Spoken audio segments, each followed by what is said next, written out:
ketiganya baru dijebloskan ke tahanan setelah proses penyidikan berjalan cukup lama. Meski ketiganya ditahan, dua diantaranya Mira Hayati dan Agus Salim langsung dibantarkan ke rumah sakit lantaran mengeluhkan kondisi kesehatannya. Mustadir DG Sila ditahan di rutan Polda Sulsel. Sementara Mira Hayati dan Agus Salim dibantarkan ke rumah sakit, jelas Kombes Pol Didik Supranoto.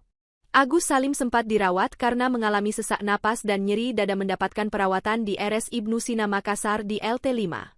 Kamis, 23 Januari 2025, sudah keluar rumah sakit, ditahan di rutan Polda Sulsel. Sementara Mira Hayati, yang diketahui sedang hamil, dibantarkan di RS Ibu dan Anak Permata Hati Makassar. Keputusan untuk tidak menahan Mira Hayati lebih awal karena kondisi kehamilannya. Begitu juga dengan dua tersangka lainnya yang tidak langsung ditahan dengan alasan yang sama. Kalau kira-kira tidak dilakukan penahanan tapi proses lancar mungkin itu pertimbangan penyidik, ujar Kombes Pol Didik Supranoto pada 13 November 2024. Diprotes Lebih Makassar. Keputusan untuk tidak menahan Mira Hayati dan Agus Salim menuai kritik, terutama dari Lebih Makassar. Direktur Lebih Makassar, Abdul Aziz Dumpa, menyoroti perlakuan berbeda terhadap ketiga tersangka dibandingkan dengan kasus lain. Menurut Aziz, meski kondisi kesehatan menjadi pertimbangan dalam penangguhan penahanan, keputusan ini menimbulkan pertanyaan publik, mengingat banyaknya korban yang diduga terpapar produk skincare berbahaya tersebut. Menurutnya, kewenangan penyidik dalam menentukan tersangka ditahan atau tidak terkesan sangat subjektif. Seringkali tidak mempertimbangkan kondisi-kondisi para tersangka, baik itu kondisi sosialnya. Kemudian kondisi ekonominya, ataupun kondisi biologis atau fisiknya, itu sering tidak dipertimbangkan, ujar Aziz. Jadi kita juga mengkritik karena tidak ada indikator yang jelas sebenarnya yang diterapkan oleh pihak kepolisian, kapan itu kasus harus ditahan atau tidak, sambungnya. Ia tidak menampik, ada alasan-alasan yang mengharuskan penahanan dilakukan karena kekhawatiran tersangka akan melarikan diri atau mengulangi tindak pidana.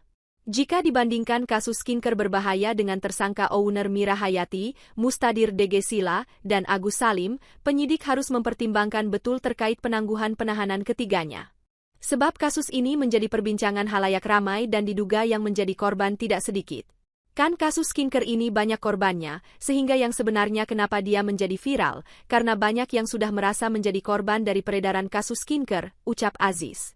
Tapi kenapa justru tidak ditahan? Ini ada apa? Ini menjadi pertanyaan publik. Ada apa polisi tidak memberikan penahanan kepada kasus yang korbannya besar dan banyak, lanjutnya.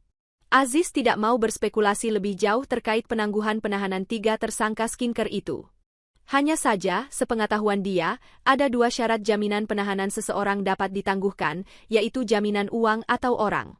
Artinya yang dibutuhkan publik adalah tidak ditahannya pelaku skincare itu, apa legitimasinya kepolisian, sehingga tidak melakukan penahanan kepada dia, apa menjadi dasar kuatnya mereka, sementara di kasus yang lain banyak yang ditahan, sebutnya.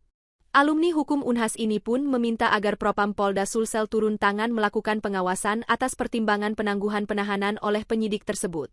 Menurutku, ini Propam harus turun tangan atau pengawas penyidik harus turun tangan untuk memastikan alasan-alasan kepolisian, kenapa ada perbedaan perlakuan khusus kepada kasus skincare yang korbannya banyak dia tidak dikenakan penahanan, jelasnya. Sidang kasus skincare berbahaya segera dimulai. Setelah berkas perkara lengkap, proses hukum kini memasuki tahap persidangan. Berkas perkara Mira Hayati, Mustadir DG Sila, dan Agus Salim telah dilimpahkan dari penyidik Ditreskrimsus Polda Sulsel ke Kejaksaan Tinggi Sulsel. Kasih Penkum Kejati Sulsel, Soetarmi, menuturkan bahwa jaksa kini tinggal menunggu jadwal penyerahan tersangka dan barang bukti untuk disidangkan. Berkas perkara sudah dinyatakan lengkap. Saat ini jaksa penuntut umum tinggal menunggu penyerahan tersangka dan barang bukti, jelas Soetarmi. Download Tribun X sekarang, menghadirkan lokal menjadi Indonesia.